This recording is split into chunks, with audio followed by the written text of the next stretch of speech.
The story starts with Ever, a regular girl who doesn't have much confidence. She's getting her lunch ready for a school trip. Her mom comes into the kitchen, tells her to have fun on the trip, and then leaves. Right after, Ever's friend Tamra shows up outside to pick her up for school. Tamra makes fun of Ever's plain clothes, and Ever wonders if she should change. But Tamra says they're already late, and there's no time. She tells Ever to hurry up and get in the car, and they drive off. In the car, Tamra is really excited and talks a lot about the trip. She tells Ever to show more skin and be more confident. Tamra wants people to notice Ever and talks about a boy named Steven. Ever gets annoyed and tells Tamra to stop talking about him. While they're chatting, Tamra gets distracted and accidentally hits a guy named Randall with the car. Ever jumps out to check on him and realizes he's a classmate. At first, Randall is angry, but when Tamra comes over to say sorry, he calms down. Before things settle, some school bullies show up. Danny, who's a jock, Hunt, Danny's best friend, and JC, Danny's girlfriend. They start teasing Randall and throw drinks on him. Then, their teacher, Mr. Lorenzo, is shown helping students get on the bus while collecting their phones. He's in charge of the trip and doesn't allow phones. Once everyone is on the bus, Ever tells Tamra she was wrong to treat Randall badly since they've known him since 6th grade. Then Steven gets on the bus and Tamra immediately teases Ever about him again. After everyone sits down, Mr. Lorenzo stands up and talks about how important nature is and why the field trip matters. Then the bus starts moving, and everyone feels excited. After a while, Mr. Lorenzo, who's supposed to watch over the trip, falls asleep. He wakes up suddenly, feeling something's wrong, and asks the driver, Wayne, if they're going the wrong way. Wayne is already annoyed and tells him to leave him alone and just drive. Suddenly, something hits the windshield, splashing blood and blocking their view. Wayne gets nervous and loses control of the bus. The bus crashes through the bridge railing and starts rolling downhill. People scream as they get thrown around. Mr. Lorenzo yells at Wayne to hit the brakes. Wayne finally slams on the brakes, making everyone jerk forward and back hard, causing injuries. A thick fog appears outside, making it hard to see anything. Mr. Lorenzo stands up and yells at Wayne for crashing. While they argue, Mr. Lorenzo asks if anyone is hurt. A boy points to JC, who's bleeding. Mr. Lorenzo tells her to cover it with a towel or jacket. Ever gives her a sanitary pad to help stop the bleeding. Suddenly, everyone freezes when they hear strange sounds outside. Suddenly, an emergency alert from the U.S. Office of Civil Defense comes on the radio. It tells people to grab essentials and battery-powered radios and go to the nearest station because there's a chemical attack happening. The message says this is not a drill. When the students hear this, they start to panic. Mr. Lorenzo quickly tells Wayne to turn the radio off. While Ever is nervously looking out the window, a bloody hand suddenly slams against the glass, scaring her. Then, someone knocks on the bus door. It's a creepy-looking man standing outside. Wayne thinks the man wants to get inside. The students are scared and Wayne doesn't want to open the door, but Mr. Lorenzo thinks the man needs help. He opens the door and jokes, asking if the man has insurance. As soon as the door opens, Randall and Steven, who were sitting near the front, freak out and run to the back of the bus. Everyone is shocked when the creepy man suddenly jumps at Mr. Lorenzo and bites his neck, causing a lot of blood. Chaos breaks out. The students scream and run to the back, terrified. The man attacks Wayne too. In the confusion, some students manage to escape through the emergency exit.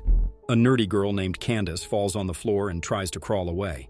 Ever sees Candace and wants to help, but the creepy man grabs Candace and pulls her back inside. In all the chaos, Ever gets lost and finds herself outside, standing in the foggy forest, calling out for Tamra. Elsewhere, a group of students stand scared in the forest, confused about what just happened and where they are. Tamra hears Ever calling, and they finally find each other. Then Randall shows up and tells the group they have to keep moving. He says the attacker might be a zombie, talking about the chemical attack message. He sees an old building nearby and suggests they hide there. Suddenly, a weird noise scares them, and they all run toward the building. Danny gets there first, but slips on some blood and falls near a dead horse. He yells for help, but the others don't want to go near because it's so gross and dirty. Danny gets up by himself, angry that no one helped him. Randall tells him to be quiet and leads everyone inside the building. As they walk, creepy noises come from all around. They find out the place is an old, empty art studio. Randall says the man who attacked them was a zombie. Danny thinks it was just a crazy person. JC agrees with Randall, saying the zombie idea makes more sense. Then, they go into another building. Randall and Danny argue about what to do next. Steven cuts in and says everyone is tired and they should just search for anything useful. Hunt says they need to find weapons. The group splits in two. Danny, Hunt, JC, and Tamra in one group, Ever, Steven, and Randall in the other. Ever feels a little bad that Tamra is in the same group as her. Ever and Steven finally talk for real. Steven, who clearly likes her, shares his idea about what's going on. He jokes that this place looks like a serial killer's hideout and says if a killer shows up, she'll be the one to save them all. He brags about being a level 20 wizard in Dungeons & Dragons and says he's been killing it. Ever smiles, impressed, and tells him he convinced her. Meanwhile, Randall finds a spear to use as a weapon. After blocking all the windows and doors,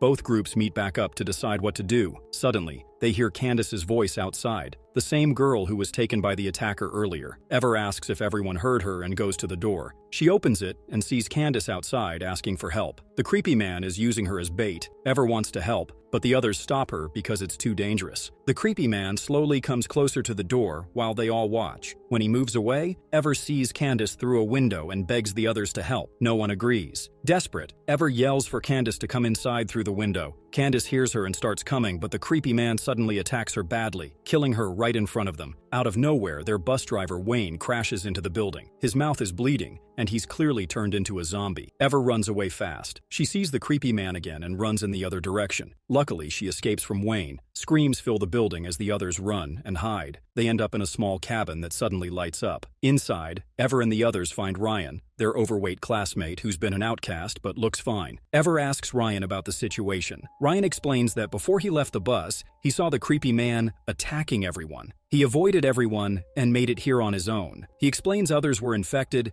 and he tried to help, but there were so many of them. But before he could explain anything, unfortunately, zombies followed them and are now attacking again. Everyone panics and starts to run. Danny attacks the zombies while Randall breaks through a wooden wall to make an escape route. Danny stays behind to fight and distract the zombies while the rest squeeze through the hole. The tunnel leads to another room, but Ryan, who is overweight, struggles to fit. Ever kicks him through, which gets him out but injures his stomach badly and causes bleeding. As they run, Danny sees his best friend Hunt getting attacked by the zombies. He panics and runs away instead of helping Hunt. Once everyone is through, Randall blocks the hole again and they gather in the new room. Ever asks where Hunt is, but Danny, overwhelmed with guilt and emotion, lashes out. Danny says he should have helped Hunt and breaks down crying. Ever apologizes to her, but Danny accuses Ever of not doing anything for him, even though he fought for all of them. Then Danny notices that the room is filled with dummies representing each of them. Overwhelmed, he says they deserve this, because somehow the zombies chose them. As everyone stares at their eerie dummies, zombie Wayne crashes in again and attacks. Just when he is about to hit Ever, Tarma and Steven, Randall grabs a wooden stake and repeatedly smashes it into Wayne's head until he collapses on the ground. Tamra runs to hug Randall, saying he saved them. Suddenly, Danny starts acting strange. He reveals a bite mark on his body and insists he's fine, but everyone can see he's not. Still, he decides to go back and save Hunt. Feeling defeated and emotional, he climbs upstairs. He grabs paint cans and begins preparing to burn everything down, even though he's slowly turning into a zombie. Ryan tries to help him, but Danny snaps at him. Danny hates Ryan because Ryan reminds him of his own bullied, overweight past.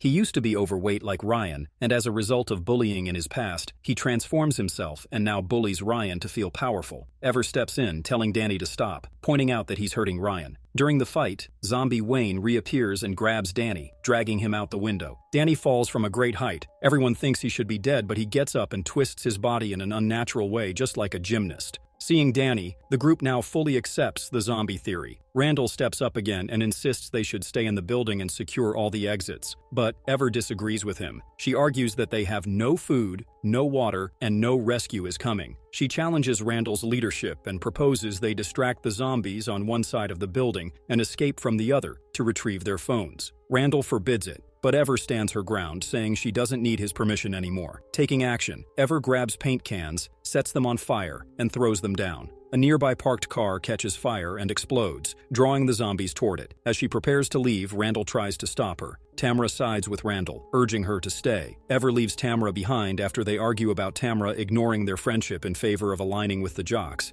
Steven also pleads with her not to go, but Ever ignores them all. In the end, Steven chooses to join her. Ever and Steven go to the bus where Mr. Lorenzo kept the phones. Ever takes her phone, but when she tries to turn it on, the battery is dead. She feels really frustrated. She thinks she should have stayed quiet and let others take control. She believes she gained nothing, feeling worthless. Steven tries to comfort her, saying he understands her. Ever starts crying, and they move close, about to kiss. But suddenly, the radio turns on. Ever checks it and finds a tape inside. She realizes the whole situation is a setup. Just then, Steven injects her with a drug and apologizes. He says she'll be okay, and she wasn't supposed to find out about any of this. When she wakes up, she'll forget everything, and they'll start again. As she passes out, Ever sees Randall talking with Steven, telling him he did a good job. A flashback shows that weeks earlier, Randall got Steven to join his plan. They both are bullied loners who harbor crushes on Ever and Tarma. The plan is based on Scared Straight. They want to fake a zombie attack to get revenge on bullies and make themselves look like heroes to Ever and Tamra. Wayne agrees to help, while ex-con and former student Chip makes a dangerous drug that makes people act like zombies. Back in the present, Randall takes Steven back to the building to check on the students they drugged and captured, like Danny and Hunt. Meanwhile, Ever gains the strength to fight and uses a boombox to hit Chip. Tamra finds Randall, and he lies to her, saying the zombies killed Ever. Steven secretly injects the captive students with more of Chip's drug.